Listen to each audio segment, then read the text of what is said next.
오늘 본문이 예레미야 35장인데 바로 앞인 예레미야 34장, 시드기야 왕과 유다 백성이 하나님 말씀을 듣는 척 하다가 듣지를 않습니다. 유다 백성들아, 너비를 자유롭게 하라. 말씀을 듣는 것 같아요. 그래서 너비를 자유롭게 하는 듯 하더니 상황이 변하자 다시 그들을 노예로 삼아버린 겁니다. 그래서 예레미야는 오늘 본문 예레미야 35장에서 10년 전으로 돌아가 바로 34장에 있는 이야기를 꺼내는 거지요. 여호야김 왕 시대에 레갑 사람들이 있었다. 그들은 마음으로 듣는 순종이 무엇인지를 우리에게 보여준 족속이요 사람들이다. 그러니 너희도 마음으로 듣는 순종을 해라. 그게 오늘 본문이에요. 첫 번째로 말씀을 마음으로 듣는 순종은 하나님이 간절히 원하는 것입니다. 오늘 13절 말씀 보면 하나님은 유다 백성들에게 끊임없이 말씀하심에도 불구하고 유다 백성들은 하나님 말씀을 듣지 않습니다. 그 말씀의 교훈도 받지 않습니다. 그리고 순종하지 않았다. 그것이 예레미야를 통해 하나님 하신 말씀이지요. 우리가 여기서 듣지 않고 순종하지 않는 유다 백성을 향한 그래도 끊임없이 그들에게 말씀을 주시는 그 하나님이 우리 하나님이심을 알 수가 있습니다. 하나님은 유다 백성에게 끊임없이 말씀을 주셨음에도 불구하고 유다 백성들은 마음으로 듣지 않습니다. 순종하지 않습니다. 자기들 잘되라고 하는데도 말이지요. 이에 비하여 오늘 14절을 말씀 보면 레갑 사람들이 나와요. 레갑 사람들의 조상인 요나답이 생전에 우리는 거룩한 사람들이야. 그러니 경건함으로 우리는 포도 좀 마시면 안 돼. 이 말을 그들은 기억하고 대대로 실행하고 있다라고 말씀을 전합니다. 이처럼 사람 말에 대해서도 마음으로 듣고 순종하는 레갑 사람들, 그들을 통하여 하나님은 야 유대 백성들아, 하나님 말씀에 어떻게 반응하는지 그들을 보고 배워라. 하나님 말씀 마음으로 듣지 않고 순종하지 않음에 하나님은 탄식하신 거예요. 여러분, 내가 낳은 자녀지만 정말 이게 바른 길인데 말을 듣지 않아요. 마음으로 듣지 않아요. 순종하지 않아요. 보나마나 잘못될 건데 얼마나 마음이 아파요. 이사야 1장에도 하나님 소나 나귀조차도 그 임자를 안다. 그 주인의 구유를 안다. 그런데 하나님 백성인 이스라엘은 주인을 알지도 주인의 말에 깨닫지도 못한다 라고 탄식하셨어요. 예수님도 마찬가지지요.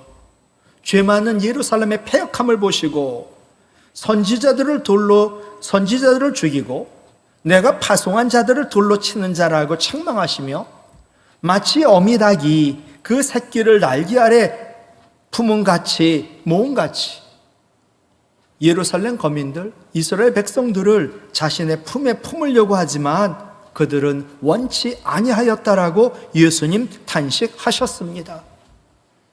저는 지금도 마찬가지라 생각합니다. 하나님이 오늘도 예배를 드려요. 근데 우리가 하나님 말씀을 귀로만 듣는 거예요. 마음으로 듣지 않지요.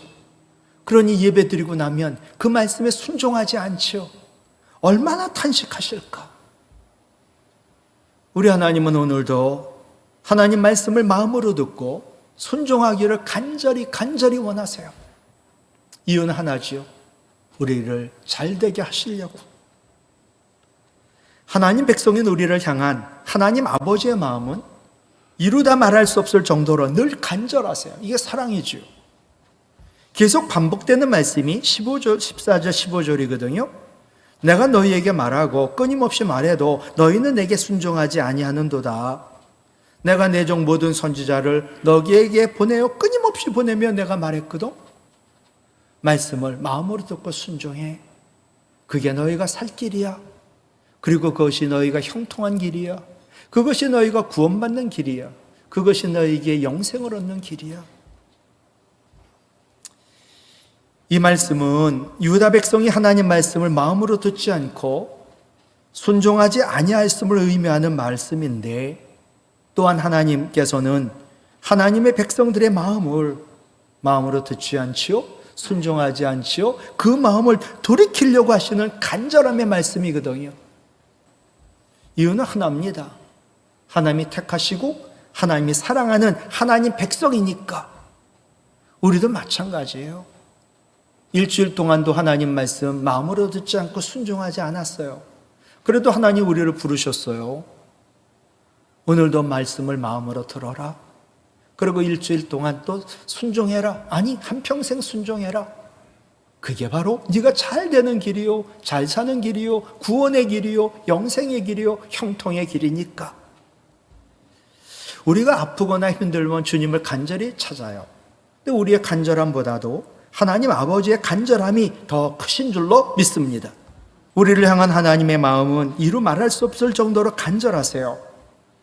우리가 간절히 주님을 찾아 주님의 말씀을 마음으로 듣고 순종하는 것이야말로 우리 주님이 가장 간절히 바라는 것이요, 우리 주님의 소망이신데, 그렇게 되면 내 인생은 불행 끝, 행복 시작이니까.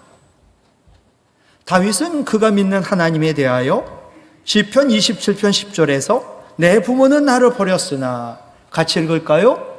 여호와는 나를 영접하시리이다. 아멘. 뭐 그런 부모가 있겠습니까마는, 부모가 힘들다, 귀찮다, 말 안 듣나, 버릴지 몰라도 우리 여호와 하나님은 내가 정말 죄를 지어도, 말씀에 순종하지 않아도, 정말 골칫거리를 할지라도 결코 우리를 버리지 않고 나를 언제나 자녀로 왕같은 하나님의 사람으로 영접하여 주심을 믿으시기 바랍니다. 우리 하나님은 이사야 49장 15절에 여인이 어찌 그 젖 먹는 자식을 잊겠으며 자기 태에서 난 아들을 긍휼히 여기지 않겠느냐. 같이 읽어요. 그들은 혹시 잊을지라도 나는 너를 잊지 아니할 것이라. 아멘. 이 하나님이 우리에게 말씀을 주시거든요. 우리 잘 되라고. 그럼 그 말씀을 귀로 듣고 흘려버리는 게 아니라 마음으로 듣고 마음에 담아놓고 그 말씀에 순종할 때 우리는 잘 되는 것이지요. 우리를 향한 하나님 아버지의 마음의 간절함의 절정은 뭐냐? 독생자 예수 그리스도를 이 땅에 보내신 성육신 사건이에요. 우리 주님이 우리에게 오셨지요. 우리에게 죄와 사망에서 구원을 베푸시기 위하여, 더 나아가 우리와 함께 하시며 우리에게 생명의 말씀을, 복된 말씀을, 의와 구원의 말씀을 계속 주시기 위하여 오셨지요. 그러니 우리는 하나님 말씀을 마음으로 듣는 순종의 사람 되시기를 바라요. 그것이 내가 이 땅에서 잘 되고 하나님께 영광 돌리는 길이니까. 두 번째로 말씀을 마음으로 듣는 순종이 바로 복입니다. 오늘 본문 앞에 2절에 예레미야에게 하나님 말씀이 임했어요. 예레미야야, 너는 레갑 사람들의 집에 가서 그들에게 말해. 그리고 그들을 여호와 집 한 방으로 데려가. 그리고 그들에게 포도주를 마시게 해. 하나님이 예레미야를 통하여 시험해 보셨거든요. 그러나 6절과 7절에 레갑 사람들, 그들이 이르되, 레갑 사람들이에요. 우리는 포도주를 마시지 아니하겠노라. 아니, 하나님 선지자가 말하는데도 우리는 포도주 안 마실 거야. 우리는 늘 깨어 경건하게 하나님을 섬기는 사람들이니까, 그런 뜻이거든요. 이들이 말합니다. 우리가 레갑의 자손들인데, 레갑의 아들 우리 선조 요나답이 우리에게 명령하여 말했다. 너희와 너희 자손은 영원히 포도주를 마시지 마라. 그리고 늘 깨어 하나님을 잘 섬겨라. 이 말에 순종하겠다는 거예요. 그리하면 너희가 머물러 사는 땅에서 너희 생명이 길리라고 우리 선조가 말했다. 하나님 말씀 받아가지고, 그러니까 우리는 하나님 말씀 아니더라도 사람의 말도 이렇게 마음으로 듣고 순종한다. 전 그 얘기예요. 우리 하나님은요, 자기 조상 요나답의 명령이라고 포도주 마시라는 걸 거절한 레갑 사람들을 정말 귀감으로 삼을 정도로 하나님께서 귀하게 여겼어요. 여러분, 하나님이 우리를 택하신 이유가 뭘까요? 우리를 택하사 구원받게 하고 하나님 자녀, 하나님 백성 삼으셨거든요. 야, 하나님을 믿어라. 예수 그리스도를 믿어봐. 그리고 하나님 말씀을 마음으로 듣고 순종해봐. 그것이 얼마나 이 땅에서 잘되고 영생을 누리는지 너희가 본을 보여. 그러라고 우리를 택하신 거거든요. 14절로 15절에 하나님은 자비와 긍휼로 선지자를 보내셨습니다. 그리고 죄 많은 유다 백성들 회개할 것을 간절히 요구하셨습니다. 그런데 그들은 그리하지 않아요. 16절, 17절에는 하나님께서 자비와 긍휼로 계속 구원의 기회를, 회개할 기회를 주셨음에도 그걸 멸시하는 자들이 되어요 내가 재앙을 내릴 거야, 심판을 선언합니다. 우리 하나님은 사랑이세요. 요한일서 4장 8절, 요한일서 4장 16절. 우리 하나님은 사랑이시다. 그러기에 한없는 자비와 긍휼로 너무나 과분할 정도의 사랑으로 죄 많은 우리의 죄와 허물을 용서할 기회를 언제나 주시는 거예요. 오늘도 마찬가지예요. 너 죄 많지? 내가 용서해 줄게. 회개해. 그런데 회개의 기회를 멸시해요. 오늘도 하나님 말씀을 마음으로 듣고 순종하기를 거절해요. 그리고 계속 죄악만 고집해요. 이렇게 하나님 긍휼하심도 멸시하는 자에게는 하나님의 때까지 기다렸다가 더 이상 관용을 베풀지 않아요. 그때가 어느 때인지 우린 모르지만 하나님의 때가 있어요. 그러니 그때가 어느 때인지 모르잖아요. 그러니 늘 하나님 앞에 나올 때마다, 예배 때마다, 말씀을 들을 때마다 하나님의 자비와 긍휼에 힘입어 우리는 죄를 회개하고 회개에 합당한 삶으로 하나님 말씀을 마음으로 듣고 순종해야지요. 여러분, 하나님 말씀을요 마음으로 듣고 순종하는 게 왜 중요할까요? 오늘 17절에 보면 하나님 말씀을 마음으로 듣고 마음으로 듣지 않아요. 순종하지 않아요. 모든 재앙이 내린다는 거예요. 결국 심판을 받고요. 근데 하나님 말씀을 마음으로 듣고 순종하면 영원히 복이 끊어지지 않는다는 거예요. 여러분, 무엇을 원하세요? 모든 게 하나님 거지만 하나님 우리에게 딱 한 가지 준 게 있어요. 그것은 마음의 자유의지예요. 오늘도 무엇을 선택하셨나요? 2022년 8월 28일 11시부터 12시 여러분은 하나님을 선택하여 하나님을 예배하지 않나요?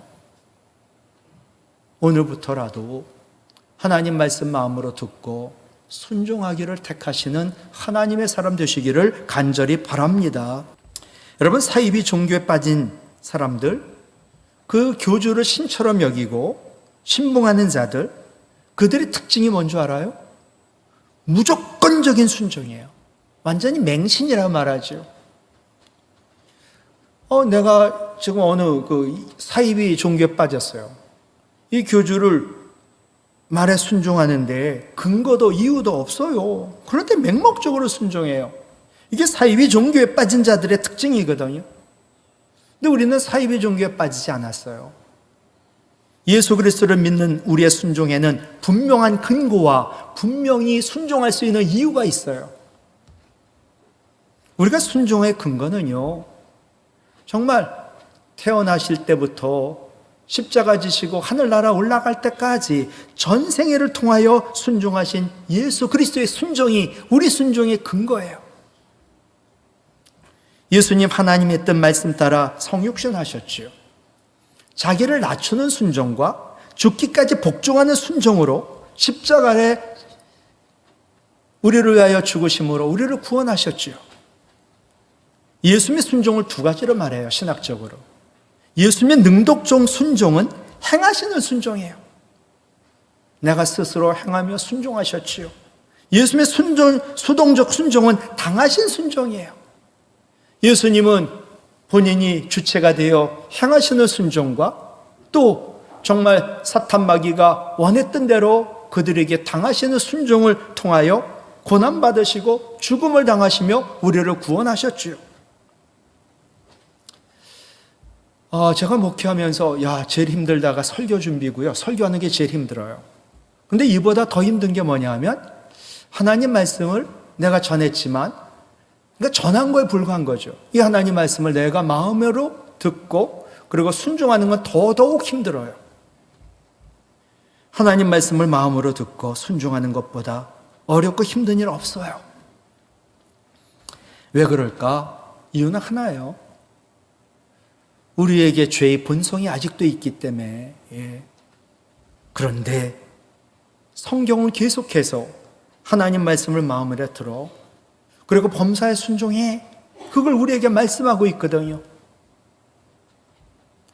고린도후서 2장 9절, 너희가 범사에 하나님 말씀 순종하는지, 하나님께 순종하는지 그 증거를 알고자 하여 내가 이것을, 하나님 말씀을 너희에게 편지로 써놓으라. 이게 사도 바울이 고린도 교회에다 한 이야기거든요. 우리가 범사에 순종할 수 있다는 거예요. 이게 주님 말씀에 근거한 순종에 할 수 있는 근거거든요. 하지만 범사에 순종할 수 있는 거 쉽지 않아요. 근데 이거보다 훨씬 중요한 건 뭐냐? 정말 내가 범사에 순종할 수 있을까? 그렇게 할 수 있는 이유가 무엇이지? 그게 바로 빌립보서 4장 13절이에요. 우리 외우는 말씀이죠. 시작. 내게 능력 주시는 자 안에서 내가 모든 것을 할 수 있느니라. 아멘. 내게 능력 주시는 자 안에서 내가 모든 걸 할 수 있어요. 말씀을 마음으로 듣고 순종하는 게 얼마나 어려운데, 그러나 내게 능력 주시는 주님 안에서 나는 그걸 할 수 있다는 거예요. 정말 말씀을 마음으로 듣는 것, 순종하는 것, 내 능력 전무해요. 그러나 처음부터 끝까지 완전히 순종하신 예수님은 우리에게 순종할 수 있는 힘과 능력을 주세요. 그 주님이 우리에게 말씀하세요. 첫 번째로, 말씀을 마음으로 듣고 순종하는 게 뭔 줄 아니? 그게 믿음이야. 요한복음 2장 1절로 11절, 예수님이 가나안 혼인잔치에서 최초의 기적을 행하신 사건이잖아요. 요한복음 2장 5절, 그의 어머니 마리아가 하인들에게 이르되, 같이 읽을까요? 너희에게 무슨 말씀을 하시든지 그대로 하라 하니라. 아멘. 예. 포도주가 떨어졌대요, 잔치집에. 그랬더니 예수님이 하인들에게 명령했지요. 예. 뭐라고요? 돌 항아리에 물을 채우라고. 아니, 포도주 떨어졌대요. 근데 예수님은 돌 항아리에 물을 채우라는 거예요. 그래서 하인들이 6개의 돌 항아리에 물을 채웠어요. 근데 그 다음이 문제예요. 세상에 맹물을 떠가지고 연회장에게 갖다 주라는 거예요. 포도주라고 하고. 여러분, 이해가 되세요? 도저히 이해할 수 없는 정말 힘든 순종이거든요. 그런데 하인들은요, 주님 말씀을 마음으로 듣고요, 아무 말 없이 순종했지요. 여러분, 순종은 믿음이에요. 그리고 순종은 믿음에서 시작이 돼요. 내가 오늘도 하나님 앞에 나와 주일 예배를 영과 진리로 예배한다. 이건 순종이죠. 근데 이 순종은 믿음이 있으니까 하는 거거든요. 두 번째, 주님 말씀하세요. 말씀을 마음으로 듣고 순종하는 거, 그건 훈련이야. 매주 주일마다 하나님 앞에 나와 영과 진리로 예배하는 훈련이 쌓이고 쌓여야 우리의 믿음이 날로 자라는 거예요. 하인들이 떠다 준 물을 연회장이 마실 때 물이 포도주가 되지 않았을까? 이게 훈련 과정의 마지막이니까. 하인들이 항아리에 물을 채웠죠. 물을 떠서 연회장에 갖다 주라고 했는데 이 모든 것이 물 떠와, 돌 항아리에 물 갖다 채워, 그것도 아귀까지, 그저 물을 떠 연회장에 갖다 줘. 그리고 연회장이 마시고, 이 모든 것이 순종의 훈련 과정이에요. 이것을 다 마치는 순간 기적이 일어나지 않았을까? 앤드류 머레이라고 하는 신학자, 그리스도인이 처음 입학하는 학교는 말씀에 순종하는 학교다. 여러분, 하나님이신 예수님도요, 히브리서 5장 8절에 고난을 통해 순종을 배우셨어요. 예.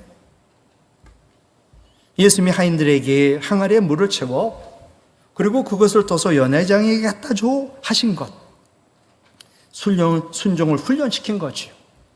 물 들어갑니다. 이건 왜 물 들어가라 그러지? 물을 항아리에 부으라고 합니다. 왜 부으라고 그러지? 세상에 그 물을 떠서 연회장에게 포도주라고 갖다 주라고? 이 모든 게 순종의 훈련이었어요. 말씀을 마음으로 듣고 순종하는 훈련을 우리가 받아야만 기적이 일어난다는 것이지요. 주님 세 번째로 말씀을 마음으로 듣고 순종하는 것, 그게 복이야. 예. 이어지는 요한복음 2장 9절로 10절이에요. 연회장은 물로 된 포도주를 맛보고도, 이제 물로 된이란 말을 모르겠죠, 그 사람은. 연회장은 포도주를 맛보고도 어디서 났는지 알지 못하되 물도온 하인들은 알더라. 예.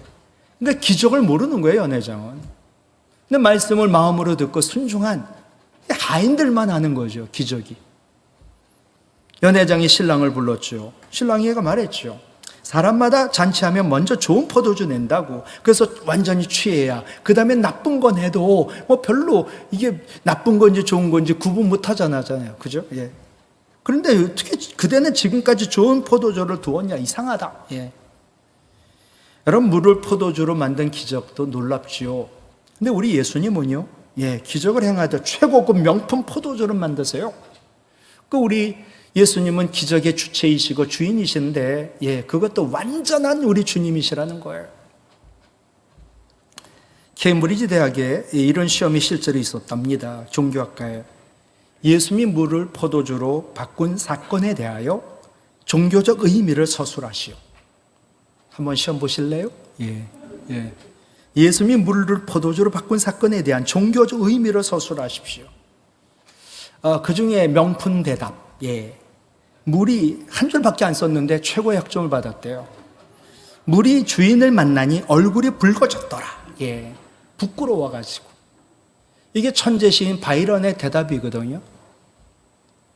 여러분, 물이 주인을 만났어요. 물의 주인은 누구예요? 우리 주님이세요.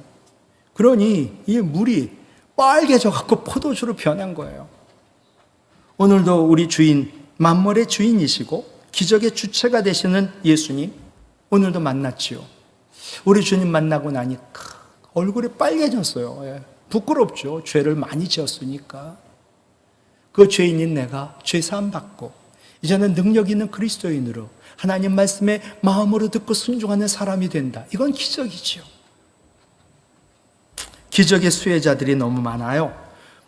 연회장에 있는 모든 사람들이 다 기적의 수혜를 받은 거죠. 근데 최고의 수혜자가 누굴까? 저는 하인들이라 생각해요. 다시 요한복음 2장 9절 시작. 알지 못하되, 예, 어떻게 포도주였는지 알지 못하되 물도온 하인들은 알더라. 아멘. 순종한 사람들만요, 이것이 복인 줄 아는 거예요. 이것이 순종의 복이거든요. 주님 말씀 마음으로 듣고 순종했더니 하나님 하인들을 크게 쓰시고 하인들에게 놀라운 복을 주신 거거든요.